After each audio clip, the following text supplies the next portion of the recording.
नमस्कार। आज बात करते हैं ये जो भारत और सोशल नेटवर्किंग प्लेटफॉर्म्स के बीच में जो रशाकशी चल रही है, तू चिट्ठी।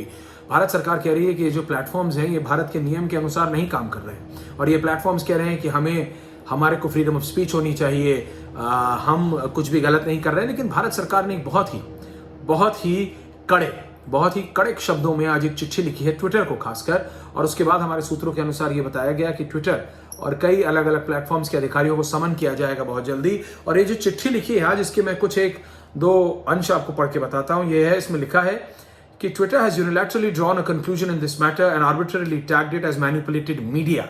सच tagging by Twitter appears prejudged and prejudiced and a deliberate attempt to colour the investigation by local law enforcement agencies. यानी जो ट्विटर ने ये मैनिपुलेटेड मीडिया संबित पात्रा की ट्वीट को लिखा है वो इसलिए है भारत सरकार के अनुसार क्योंकि वो असर डाल रहा है इन्वेस्टिगेशन पे जो कि भारत की एजेंसीज कर रही हैं। तो ये शक्ति किसने दी ट्विटर को?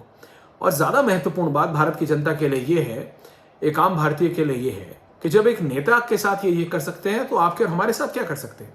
क्या ट्विटर को, इस नीली चिड़िया को इतनी ताकत दे दी है हम लोगों ने, भारत की जनता ने? भारत की सरकार ने तो नहीं दी, ये तो दिख रहा है। भारत की सरकार चिट्ठी लिख रही है, इनको लगातार इनको कंप्लेन कर रही है और अब एक्शन का मूड में दिख रही है क्योंकि जिस तरह से चिट्ठी लिखी गई।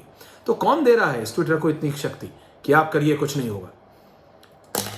बात एक संबित पात्रा की नहीं, बात यह है कि आज एक भारतीय नागरिक की, एक बीजेपी के राजनेता का आप कर देंगे, कल को किसी आम आदमी का कर देंगे या कर रहे होंगे, पता नहीं चला होगा। ये तो संबित पात्रा थे, पूरी की पूरी बीजेपी आ गई।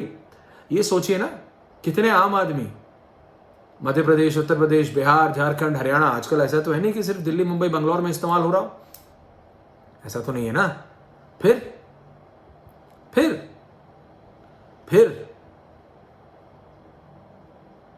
कितने लोगों का ट्विटर ऑलरेडी कर चुका होगा बंद, कितनों को ब्लॉक, कितनों का क्या, किसी को पता भी नहीं। ये तो संबित पात्रा है भाई, रोज लोगों के साथ डिबेट करते हैं, बड़े नेता हैं बीजेपी के, जाना माना चेहरा है, इसलिए 1 मिनट में आ गया। मैनिपुलेटेड मीडिया पे ही इतना बवाल हो गया। इसीलिए भारत सरकार ये जो बहुत ही कड़े शब्दों में ट्विटर को लिख रहा है, और सिर्फ ट्विटर को नहीं, उन सभी सोशल नेटवर्किंग प्लेटफॉर्म्स को लिख रहा है। और ये भी लिखता है कि सच टैगिंग बाय ट्विटर अपीयर्स प्रीजज्ड, जो मैंने आपको बताया। The ministry has termed such unilateral action, मंत्रालय ने इस तरह के ट्विटर के एक्शन को इन्फ्लुएंस बोला है, effort to influence the fair investigation process in a clear overreach which is totally unwarranted. ये भी लिखती है सरकार कि this action not only dilutes the credibility of Twitter as a neutral and unbiased platform facilitating exchange of views by the users, but also puts a question mark, एक सवालिया निशान लगा देती है ट्विटर के ऊपर as an intermediary। क्या सिर्फ इंटरमीडियरी है या अपनी सोच लोगों पर थोप रहा है ट्विटर? और ये क्योंकि बहस इस बात पे होनी चाहिए, सवाल जवाब इस बात पे होना चाहिए कि इस नीली चिड़िया को इतनी शक्ति किसने दी? क्या भारत की जनता ने इसको इतनी शक्ति दी है? सबसे ज्यादा यूजर्स अगर ट्विटर के होंगे तो वो शायद हिंदुस्तान में होंगे। मेरे पास एग्जैक्ट डेटा नहीं है, निकाल के बात करेंगे। लेकिन ये तो देखना पड़ेगा ना कि जिस जनता के बल पे सारा कमाई हो रहा है, उसी जनता के साथ ही उसी जनता पे अपना लॉ थोपोगे। भारत का नियम का कोई मतलब नहीं, भारत की एजेंसीज का कोई मतलब नहीं, भाई भारत सरकार का कोई मतलब नहीं।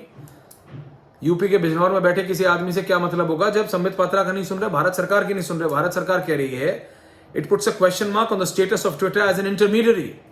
This is being seen as a deliberate attempt to color the investigation. Bharat सरकार कह रही है ट्विटर को कि भाई आप एक इन्वेस्टिगेशन को कलर देने की कोशिश कर रहे हो, उसके ऊपर असर डालने की कोशिश कर रहे हो। तो आम भारतीय के साथ क्या कर लोगे भाई? इतनी शक्ति कौन दे रहा है ट्विटर को? और कोई भी राजनेता हो किसी भी पार्टी का, अगर वो इसमें ट्विटर के साथ है और भारत की जनता के साथ नहीं, तो भारत की जनता देख रही है, फिर तो जवाब भारत की जनता देगी। भारत की जनता को देखना है कि कौन सा ऐसा राजनेता है जिसके लिए ये जनता से ज्यादा ये नीली चिड़िया जरूरी है। तो ठीक है भाई, अगली बार वोट भी नीली चिड़िया से ले लेना, हमसे नहीं, भारत की जनता से नहीं। ये बात दायां बायां, राइट लेफ्ट, सेंट्रिस्ट, ये सब ट्विटर ने कहा कि मैं एक ऐसा प्लेटफॉर्म दूंगा जिसपे हर व्यक्ति आके अपनी सोच रख सकता है। सरकार कह रही है आपका ये जो काम है, जो आपने मैनिपुलेटेड मीडिया दिया है, ये उसी पे सवाल उठाता है। 3 है, क ख ग, 3 लोग हैं। एक को लगता है कुछ और सही, दूसरे को लगता है कुछ और सही, तीसरे को लगता है कुछ और सही। अपने में वो तीनों सही हैं, आपने तो सिर्फ एक जगह दी थी ना, सिर्फ एक प्लेटफॉर्म दिया था कि आके चौपाल लगा लो। आपने तो चौपाल की जगह दी थी, आपने ये थोड़ी कहा था कि तुम्हें जो भी कहना है कह लो, आखिरी में तो जो मैं कहूंगा खूंटा मैंने गाड़ा। ये थोड़ी है। और अगर किसी गलतफहमी में हो कि कोई भी सोशल प्लेटफॉर्म है, क्योंकि हमारे सूत्रों के अनुसार सिर्फ एक नहीं, कई ऐसे सोशल प्लेटफॉर्म्स हैं जिनको की सरकार बुलाने वाली है और अब आखिरी वार्निंग देने वाली है। This needs to end, this needs to stop with immediate effect. You cannot try and influence the agencies. You cannot try and influence the investigation in this matter, irrespective of Congress, BJP, SP, BSP, whatever, right, center, left. This cannot be allowed. ये नहीं allow किया जा सकता, क्योंकि ये बताता है कि भारत के नागरिक के लिए भारत का संविधान सर्वोपरि है। जो ये नीली चिड़िया के मालिक कहते हैं वो नहीं। बहुत बहुत धन्यवाद।